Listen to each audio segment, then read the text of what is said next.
Mitch, I cannot even begin to tell you how grateful I am for you. The Lord has been so kind to put you in my life, and I'm forever grateful. I've prayed for a godly husband for a long time, and you are more than I knew to even ask for. I prayed for you. The way that you have loved me is like how Christ loves the church. You always seek to put my needs above your own and want to serve those around you.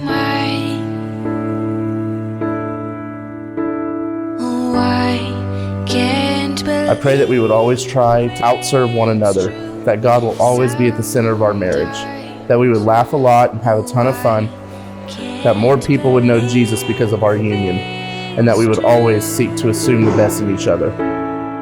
I get to love you. I love you to infinity and beyond. You're my best friend, and I'm so freaking excited to be your wife forever. I love you, Kelsey. It's a promise I'm making to you. Whatever may come, your heart I will choose forever. It's about to go down. I love you so much. You're my very best friend in the entire world. You are the epitome of a Proverbs 31 woman. Proverbs 18:22 says that he who finds a wife finds a good thing and obtains favor from the Lord. And boy, did I find a good thing, the best thing.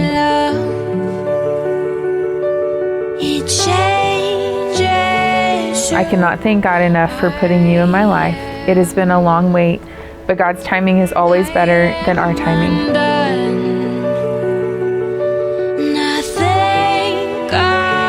You are so loved and so cherished. The wait, as hard as it has been, is worth every second. You are worth every second.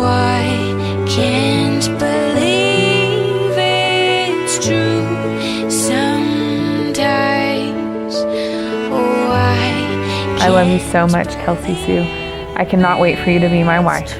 Just a little bit longer. I'm on my way to you. I love you, Mitchell. It's the best thing that I'll ever do. I get to love you. It's a promise I'm making to you. Whatever may come, your heart I will choose. Forever I'm yours. I, Mitchell, take you, Kelsey, I, Kelsey, take you, Mitchell, to be my loving wife. to be my loving husband, I do promise and covenant, to be completely faithful only unto you, for better, for worse, in winning or in losing, for richer, for poor, in joy and in sorrow. in sickness and in health. I promise to support and respect you and to help you grow into the person God has called you to be. I promise to choose you and cherish you above all others.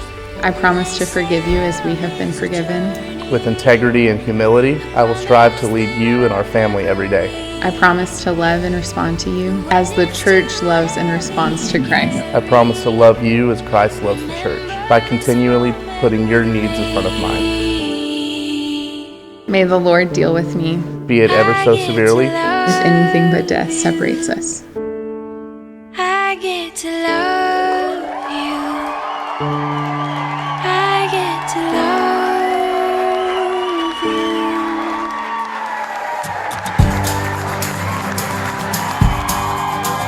Ring the bells, this time I mean it. Bid the hatred fare thee well. Give back the pieces of my Jesus. Take your counterfeit to hell. Bang the drums, this means war, not the kind you're waiting for. We say mercy won't be rationed here, that's what we're fighting for. All is fair in love and war, now what the hell is loving even for? We can sing it loud enough, we'll keep on adding voices up. Ring the bell, ring the bell, ring the bell.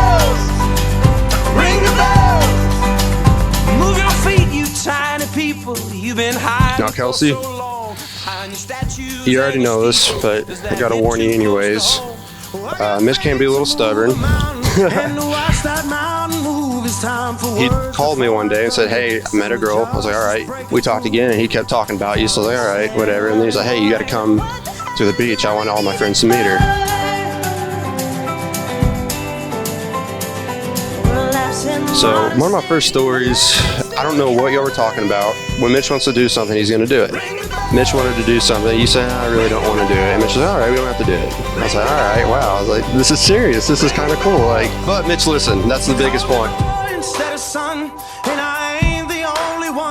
I've known Kelsey for a really long time. Back when I would drive us aimlessly around Georgetown, and Kelsey would have to load CDs into a Discman that was attached to my car through my tape deck, cassette tape. So that long we've known each other. Back when we lived in the village, Kelsey was going to buy some fancy new bedding, and Marcy told her not to because she'd be getting married soon and would just register for it.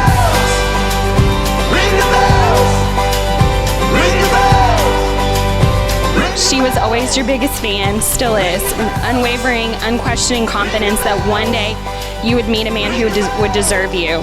And I'm so grateful to have had a front row seat to that.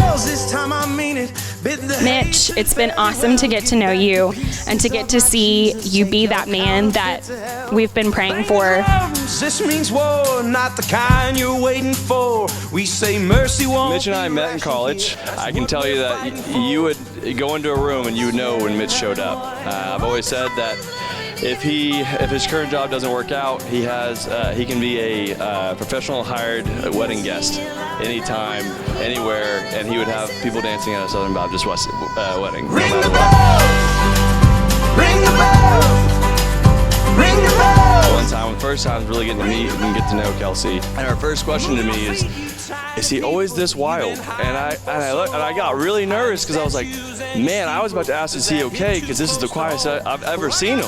To move a mountain and to watch that mountain move, it's time for going forward. I knew that I knew that Mitch was going to be able to I could see him changing in that moment for her, but in the best way possible. But I remember when one of the first texts you ever sent me about Kelsey was you just said, bro, she's the real deal. And I thought that was like, man, that's the first time I've ever heard him say that. You have literally been everything that we've been praying for Mitch.